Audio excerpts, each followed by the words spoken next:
Vulgar language that may not be appropriate for persons under 16 years of age, soft as a cotton swab, or sensitive like a baby's ass. This a podcast for real ones, gangsters and gangsterettes. If you don't fit that description, still listen to my shit. With your Bill Bellamy bone structure having asses, laughing like a bitch. Anyway, let's get it. What's up everybody? You already know who this is. I seen this article on the New York Times website, and thought y'all might want to hear this. Here we go. Spotify stands by Joe Rogan. Canceling voices is a slippery slope in a memo following Rogan's apology for past use of a racial slur. By the big homie Ben Cesario. Shout out to him, you heard me? February 7th, 2022. Spotify's not canceling Joe Rogan.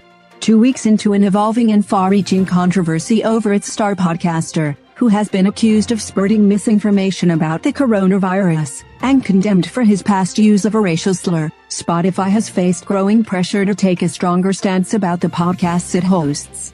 But in a memo to employees over the weekend, Daniel Ek, the company's chief executive, discussed the recent removal of a number of episodes and made it clear that it would not drop Rogan's show, The Joe Rogan Experience. That show has been exclusive to Spotify since 2020, when the company made a licensing deal with Rogan that has been reported to be worth $100 million or more.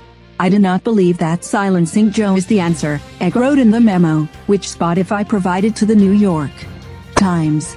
We should have clear lines around content and take action when they are crossed, but canceling voices is a slippery slope. Sign up for the Louder newsletter. Stay on top of the latest in pop and jazz with reviews, interviews, podcasts and more from the New York Times music critics. Get it sent to your inbox. Ek also confirmed that Spotify recently removed dozens of episodes of the Joe Rogan Experience after a compilation video was shared online by the singer India Ari showing Rogan repeatedly using a racial slur on his show.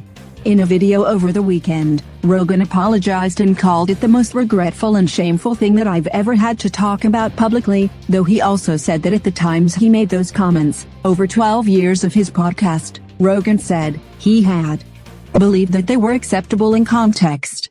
Many commentators found that apology insufficient. In his memo, Ek said that Rogan made the decision to remove the episodes, which appear to number about 70, after meetings with Spotify executives and after his own reflections. Ek also said that Spotify would invest $100 million for the licensing, development and marketing of music and other forms of audio from historically marginalized groups. What that would entail was not immediately clear. Spotify licenses most of its music from record labels and music distributors, and music from black artists and other minorities are among the most popular on the platform. Spotify has also promoted minority podcasters with its Sound Up program. For example, representatives of the company did not respond to a request for clarification.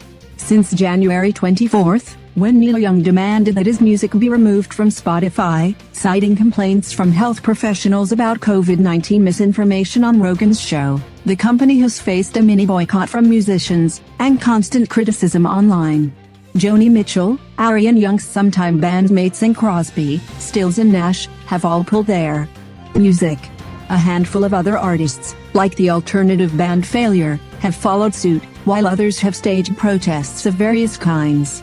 The band Belly, for example, added a delete Spotify banner to its own Spotify profile page, and explained on social media that for many artists, removing their music from the service is easier said than done.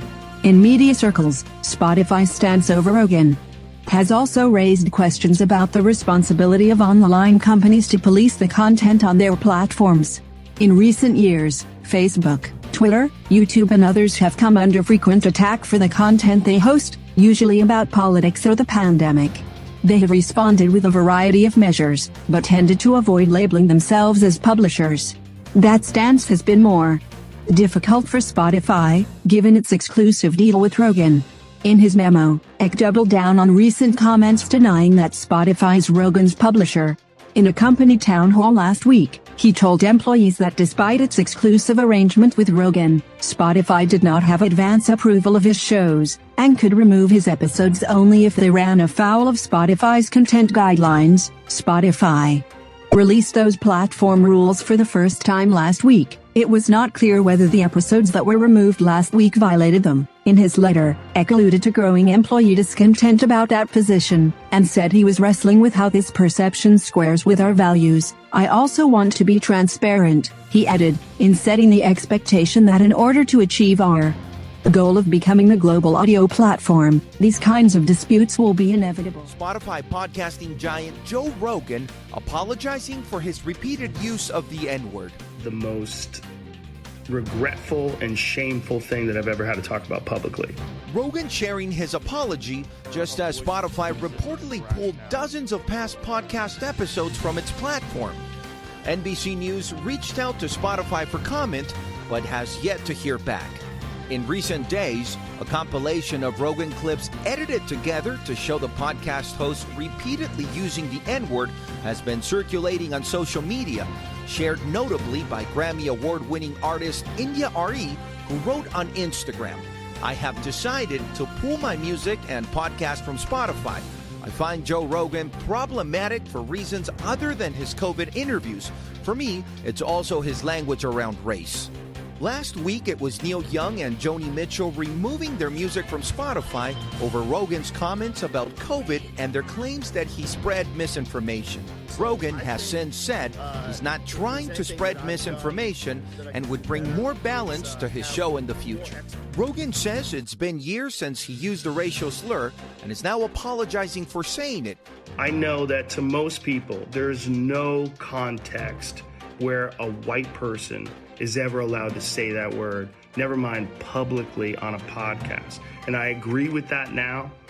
It now remains to be seen if the apology will be enough. Guad Venegas, NBC News. Hello, friends.